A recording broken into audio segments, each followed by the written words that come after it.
my channel. Welcome back to another video. I'm Jessie and you're watching.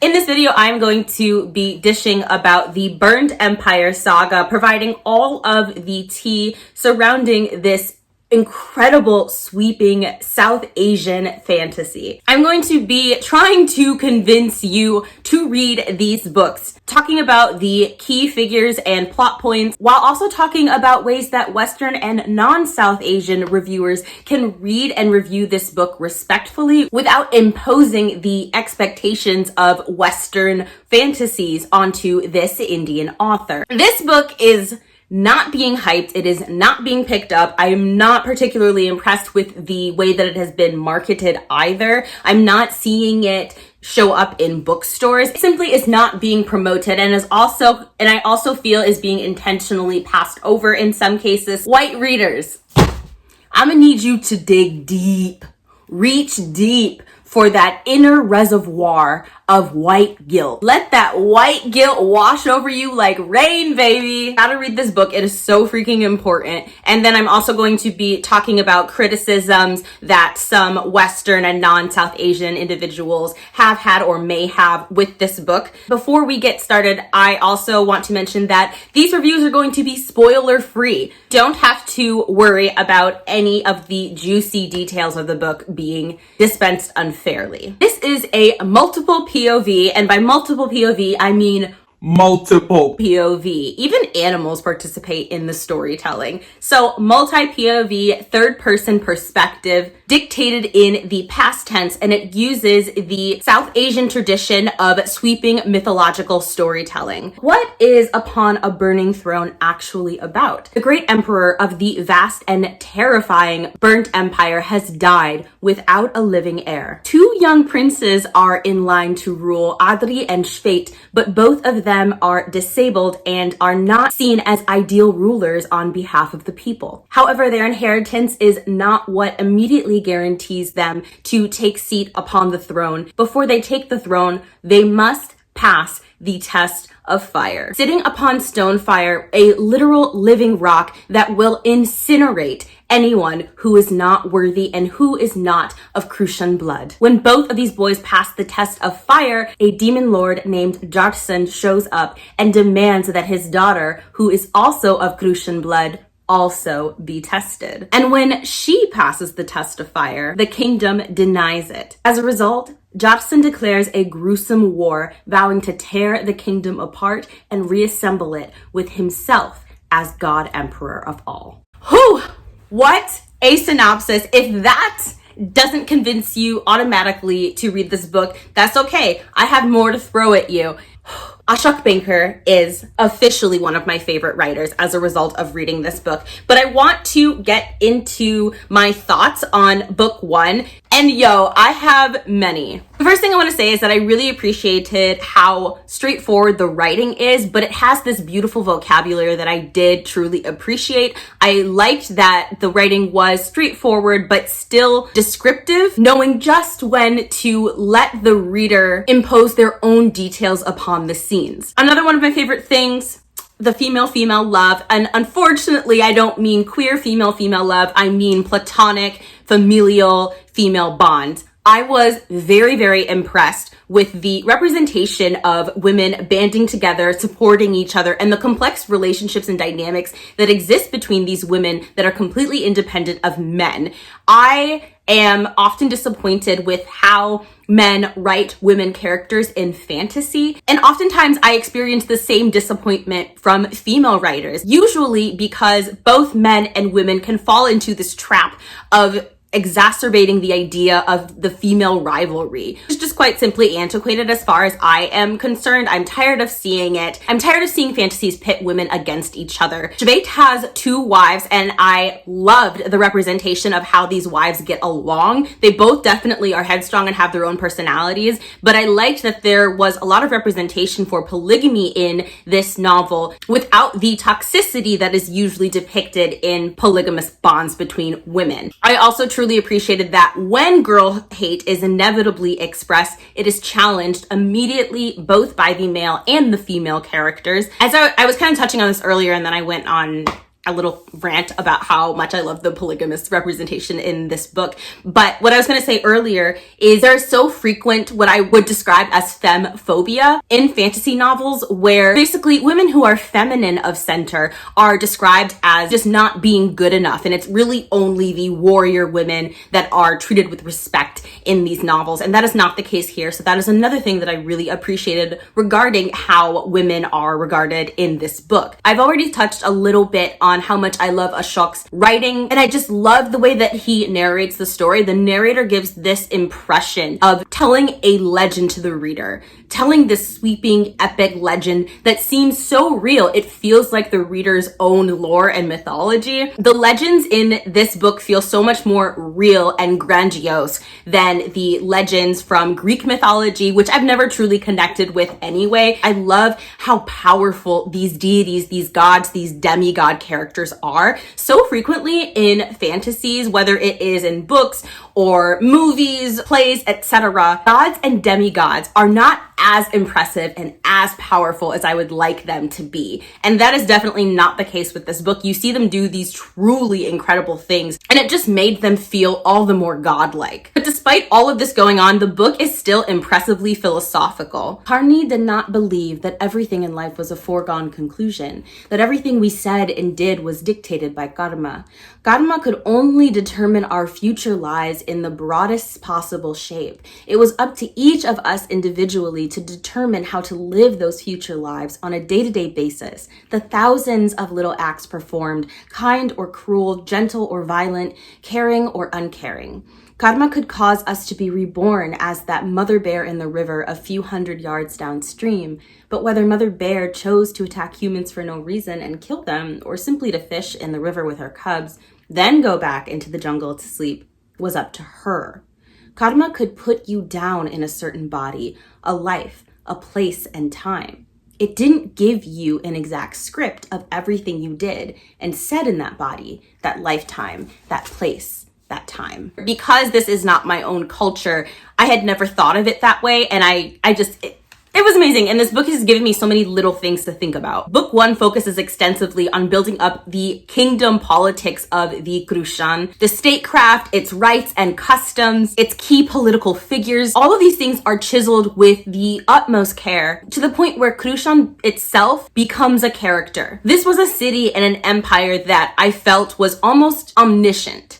And then there's the feminism. The feminism. The matriarchal societies like Akran, where men can only rule with the permission of women, we simply love to see it. In book 2, it is described as not quite a strict queendom as Registan, where men are only fit for reproduction and arduous tasks. I'm obsessed with it. We also have female assassins and female armies. And there's this paragraph that I really loved. Shveit thought he was convincing her to do it for his sake. Men always made that mistake. They saw a woman as their mother, their sister, their daughter, their wife. They often forgot that a woman was also a person, that she existed in her own right, that she had thoughts, feelings, desires, hopes, ambitions, dreams that had nothing to do with the men in her life, that were her thoughts, feelings, desires, hopes, ambitions, dreams. And I'm not one for sex scenes in books. They don't bother me, but they also just don't really add much to the story for me. They don't do much for me. Asexual life. There was this god-human sexual encounter. It was brief. It was very fade to black, but that whole encounter, the dynamic leading up to it, I was literally, It did a lot for me. Okay, I just was really into it. And I don't mean in a sexual way, but I just was like, my whole body was on fire because I was so sucked into the scene and I was so impressed by it. One of my favorite tropes is seeing gods, demigods interact with mortals. It is one of my absolute favorite tropes. If you can pull off those scenes and execute them well in a book, I am absolutely yours. And I just really loved not just this one particular scene, but the other scenes of interactions between gods and mortals. The god opened his arms and embraced her. She crushed herself against his body and felt a rush of emotions that she had never felt before. The heat grew within her and took her by storm. She allowed it to consume her. It blazed through her veins like a flood of fire. She let herself catch fire and burn, and he burned with her. Also really appreciated that the book consistently honors animal abuse in war. A lot of these individuals ride horses and other animals into battle. There are inevitable animal deaths, and I just really appreciated the way that the animal deaths were handled. The descriptions of them were very, very brief, and the narrator always depicts it as a great loss. Another one of my favorite tropes reigns supreme in this book, which is characters overcoming insurmountable, crushing, impossible circumstances, narrowly evading certain death. And this happens without convenience. I really, really was impressed. There were so many times, there were so many scenes where these characters were just backed into a corner, and I was like, yo, they're dead. They're gonna die. The character would kind of have this brilliant plan, or would have this plan all along, and the plan didn't seem like it was just this out of nowhere convenience factor for the writing. It was really well done, and those scenes are really, really difficult to do. I think it takes a talented author in order to be able to pull off those scenes. There's one more thing I want to mention before I talk about some of my favorite characters and the formidable characters, and that is the representation of horror in this book. There are a few scenes of just pure terror. One of my favorite things about fantasy, adult fantasy, is that so many of these books are deeply horrific. I love the representation of horror in my fantasy novels and in my science fiction novels. I think that so many SFF readers are actually horror readers, sometimes without even realizing it. I'm a thriller horror reader, as can be seen from my shelves behind me. And so it really takes a lot to shock me and horrify me. But there is a scene on page 254. And I remember I was reading this scene and I was sitting next to my friend Starla of Starla Reads, and she had already read this book, and I turned to her and I was like, what the fuck did I just read? My notes on this scene say literally, 1, I love this. 2, what the fuck? Now let's talk about some of the formidable characters and key players. I am not going to be talking about many of these characters, and I'm going to be leaving out a lot. Kern is probably my favorite character in this book, next to Karni. Oh my God. I am so excited to get more of his character. I won't be revealing his abilities because the discovery of his abilities itself is its own particular form of delight that I'm not going to rob you of. I actually have this part of the book memorized because I just loved it so much. It was ingrained in my brain immediately. It is a quote from one of his scenes. From the very beginning, he had known that most arguments could be resolved by silence. If you did not engage, you could not lose. You only engaged when you wanted to destroy your enemy. And winning for a warrior could only mean the destruction of your opponents. Anything less was a fool's victory. Then we have Vrath, who is daddy. All jokes aside, he is the character that I identify the most with. If I were cast as a character in this book, it would be Vrath, and that is specifically because our personalities are so freaking spot on, and it sucks because he's not the kind of personality that I want to have, but I just have to be realistic. If I had to pick a character that I wanted to be, it would be either Sage Vessa or Kern. But I'm not cool enough to be either of them. I am definitely Vrath, who is a demigod. The reason that I identify so much with him is because he is the law itself. He upholds rules to a T, and I've always been a rule follower. It is very difficult for me to break a rule, and he also is very, very bound to his word. If he says he's going to do something, he does it. Honor is very important to him, and I just felt so personally attacked by reading his character, and oftentimes this comes at the expense of him being likable. It makes him do things that he doesn't want to do because he is bound by this particular code. That's the code that he lives his life by. And I just really loved him. In addition to that, he is an incredible warrior. He basically is the Krushan army. It has been said that armies have taken one look at him and then turned away. And we have Jabsan, who is the villain of the book. At first I was like, who is this overpowered, seriously seemingly limitless power, underdeveloped villain whose abilities are not even described? And finally, we have Jilana, who is the ebony-skinned dowager empress of the Krushan Empire. I do not like her. She is probably my least favorite character. I definitely don't relate to her either. I think that she's a little too idealistic. I think that she can be very narrow-minded, which is shocking for a queen, but her backstory is really interesting, and I think, and impressive. What she has accomplished is objectively impressive. She was not born to a royal family, and through no small amount of scheming has risen to the most powerful position in the empire. And I have mad respect for that. If you are not convinced, just let me tell you, book 2 blows book 1 out of the water. It makes book 1 look like a freaking manuscript. And that is where the genius of this author shines. Book 2 just got released. It is released only in paperback. Oh my God, it's so good, y'all. And if you read book 1 and weren't wowed, I am really confident that book 2 will resolve all of your criticisms. Book 2 so far only has, I believe, 4 ratings on Goodreads and 8 reviews, or vice versa. And the reviews have not been great. The first one also is under-reviewed, and I read a lot of reviews that just missed a lot of things, and there are a lot of things that people weren't aware of. So if I haven't hooked you yet, just hear me out. Let me finish. I promise by the end of this video, you're gonna wanna read these books. I promise, okay? And don't worry, I'm not going to give any spoilers. I also am not going to be kind of revealing very much about the plot at all. But before I get into this juicy review for book 2, I want to address some of the criticisms that I had for book 1. Criticisms that were resolved by book 2. The first criticism, and the most major, was the cheesy, melodramatic dialogue. Straight out of a Silver Age comic. Don't come for me, because some of my favorite comics are Silver Era. And I strongly suspect that part of the reason that the dialogue is so comically overdramatic in certain scenes, it's not like this consistently, but there are just certain scenes where I'm like, what the freaking, like a cheesy sci-fi channel movie. I suspect that it might be because of how the dialogue might sound to English ears. However, the issues with the dialogue, the cheesiness of it, gets resolved by book 2. So either way, you really don't have to worry about it moving forward. Then we have to talk about the pacing.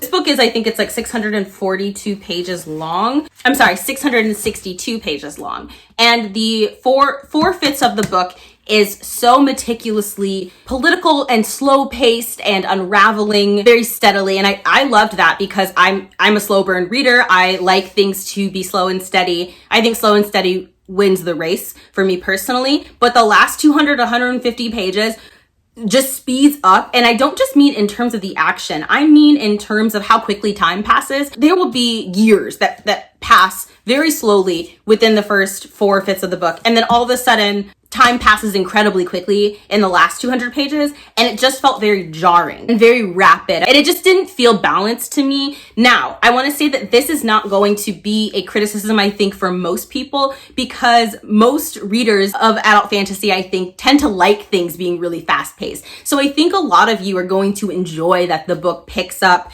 towards the end and ends at this like intense cliffhanger. I think that you'll really like that. It was a drawback for me though, because of who I am as a person. And then I have to talk about the fight scenes. There was a distinct lack of combat in this book. And I don't mean that there were no fight scenes, but for a book that is this long, I wanted some more blood and glory. And I did not get that, but don't worry, you're gonna get that in book 2. Just trust me. You'll get it. It's coming. In summary, there wasn't enough fighting for me. That changes. Next concern. Jabsan, I touched on this earlier, but Jabsan sucks as a villain. He literally gets no backstory. You have no idea where this motherfucker came from. That changes too. And then also the world and the magic is very, very binary. Absolutely no queerness and no characters outside of the gender binary. That's not a major criticism from me, specifically because I don't look to non-binary authors for non-binary representation. I can just get that from actual non-binary writers. But it was something that I did want to note. And also, book 2 gives us that. So if that was a criticism that you had, don't worry, book 2 has you. And my final critique, and it wasn't really a critique, but it was kind of just like a wondering, the Krushan, how did they get so powerful? How does Stonefire work? Make it make sense. All of that gets addressed in book 2. I saw a bunch of reviews where Western readers were criticizing the book because of these things. They would say things like, oh, well, you know, the villain is underdeveloped and X, Y, and Z. And I'm like, okay, this is book 1 in a series. Give it time. Book 1 is book 1 for a reason. If the author could have fit all of the world building and backstories and fight scenes and all of that into one book, it would be a standalone and not a series. I would discourage you from rating book 1 poorly and discontinuing with the series just because it doesn't do everything that you wanted. It's book 1 in a saga. At first, I was let down by the direction that book 2 took. And then I saw the genius of it. And pretty quickly on, I let go of my own expectations and just surrendered to the story. And I think that that was definitely to my own benefit. It was so good. Like I said, this book is way better than the first. And if I had to give the first book a rating, I would probably give it a 5-star. I love that we get to see the Empire of Rajasthan and how it shines and how this book focuses on building up the villains, but not just the villains, but also the lives of the people that are affected by the villains. Oftentimes in fantasy, we don't think about the ways that villains oppress people where they live, because so many fantasies center around a villain trying to go from their place to conquer a foreign and distant kingdom. And kind of all of the havoc that they've wreaked in their own lands just doesn't get discussed. The long, bloody fight scenes, the warfare, it was so good. It satisfied all of my cravings. I also loved the logistics of war, but it also felt so balanced. If you are not one for lengthy fight scenes, that is okay. Ashok got you. Also, the matriarchal societies and female characters really get to shine in this one. The feminist messaging is fantastic, as well as the introduction of non-binary characters, both human and inhuman. And I am obsessed with both of them. Vanjani were dual-bodied. 2 massive legs sprouted a torso that split like a tree trunk into 2 upper bodies, each with its own arms, neck, head, personality, and gender. Vanjani were famed for their unique physical appearance, their prowess in battle, and their fierce character and integrity. The bosses were journey-hardened veterans who had the right to use violence against anyone who broke the water laws on the trail, and were often called upon to do so. There was a reason why they were mostly Urug, the only race on Artaloka capable of dividing themselves into 2 or more parts, each capable of independent thought and action. As composite beings, they were formidable, even more so than Vanjani, like Bulan. So book 2 is about building up these characters and connecting them. And I'm obsessed with how many characters were on this board. The sheer cast and their perspectives should be nauseating. It isn't. Every chapter you gain a greater view of the puzzle board, and the shroud that shields the pieces upon it are slowly pulled away. It is all-consuming. Meanwhile, Vesa is just flitting around, influencing people on both sides, and you are trying to figure out what his end game is. And I also love that this book finally gives some explanation of these grandiose physical abilities, particularly those of the Krushan, who are powered by Stonefire, a living rock made from the substance of the universe, which has the ability to heal almost any wound or injury. But it also has a complete mind of its own and will consume their enemies, which has allowed them to conquer most of the world. The malice of Stonefire and the mythos and legend surrounding it is absolutely incredible. I'm so freaking excited for book 3. And that is going to do it for this video. I also want to make sure I give a big shout out to Starla of Starla Reads. The reason that I read this book, the only reason, is because Starla has been shouting about it for a whole year. And she has been begging people to read it, and people are just not listening. Put this book on my wish list because of her. And thank you so much to the subscriber who sent me this book. I am incredibly grateful. So thank you so much, Gwen. Booktubers in particular are really quick to pick up white fantasies and even fantasies that are Southeast Asian. And I think that this is a really great opportunity to represent, to support and uplift and really enjoy this South Asian fantasy. And if this book really isn't catching your eye, I highly recommend getting it for a friend or simply requesting that your local library carries it. Go into your local bookstore. And if you don't see it being marketed, ask for it to be. There are so many different ways that you can support this book. Also remember that I am not an Own Voices reviewer. I am not South Asian, and so I'm reviewing this book from my own perspective as somebody who is